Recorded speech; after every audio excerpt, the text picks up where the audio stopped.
महात्मा बुद्ध एक गांव में प्रवचन सुना रहे थे।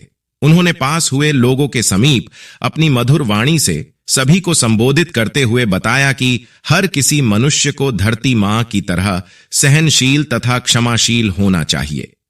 क्रोध मानव का ऐसा शत्रु है जो दूसरों को तो हानि पहुंचाएगा, साथ में खुद भी उससे नहीं बच पाएगा। इसलिए क्रोध, ईर्ष्या मानव की सबसे बड़े शत्रु है। सभा में सभी लोग शांति से उनकी बात को ध्यानपूर्वक सुन रहे थे। तभी वहां उस सभा में एक अति क्रोधी व्यक्ति भी उपस्थित था। वह पहले तो उनकी बात सुनता रहा, फिर वह अचानक महात्मा जी से क्रोधित होकर बोला। बोलते समय उसका आंखें खून के सामान लाल हो रही थीं।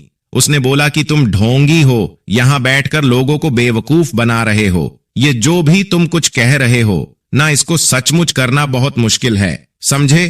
तुम्हारी इन बातों का कोई मतलब नहीं है। यह सब बातें कोई मायने नहीं रखती। असल जिंदगी में कहानी सुनाना बंद करो धूर्त महात्मा, और जहां से आए हो वहीं चले जाओ।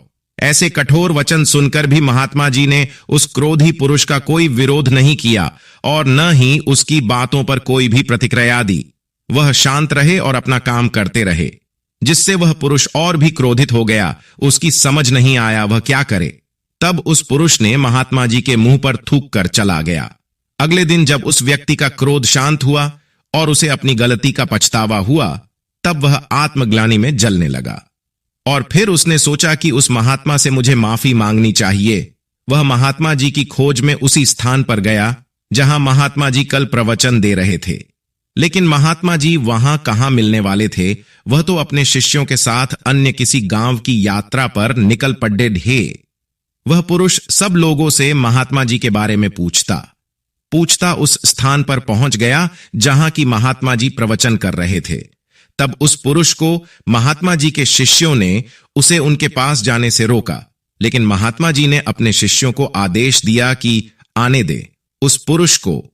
तब वह पुरुष महात्मा जी के चरणों पर गिर गया, उनसे बोला, मुझे क्षमा कीजिए महाराज। उसने महात्मा जी से पूछा, क्या आप भूल गए हो कि मैं वही जिसने कल आपका इतना अपमान किया था? मैं अपने दुष्ट कृत्य की आपसे माफी मांगता हूं। तब महात्मा जी ने बड़े शालीनता से उस पुरुष से बोले कि कौन सी बात? तब उस पुरुष ने बड़ी हैरानी से महात्मा जी की ओर देखा। महात्मा जी बोले कि मैं तो बीती बातें वहीं छोड़ आया, क्योंकि बीता हुआ कल कभी वापस लौटकर नहीं आता।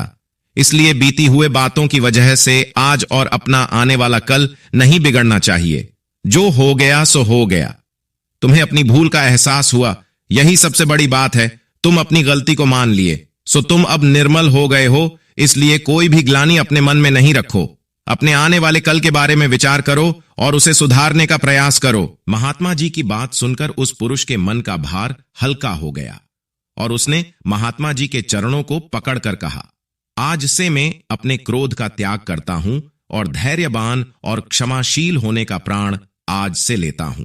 तो दोस्तों, हमें इस कहानी से यह प्रेरणा मिलती है कि यदि अपने बीते हुए कल की गलती को लेकर हमें वर्तमान में उसका पछतावा न कर, उस गलती को हमें अपने भविष्य में कभी नहीं करना चाहिए, क्योंकि दोस्तों, बीता हुआ कल कभी लौट कर वापस नहीं आता।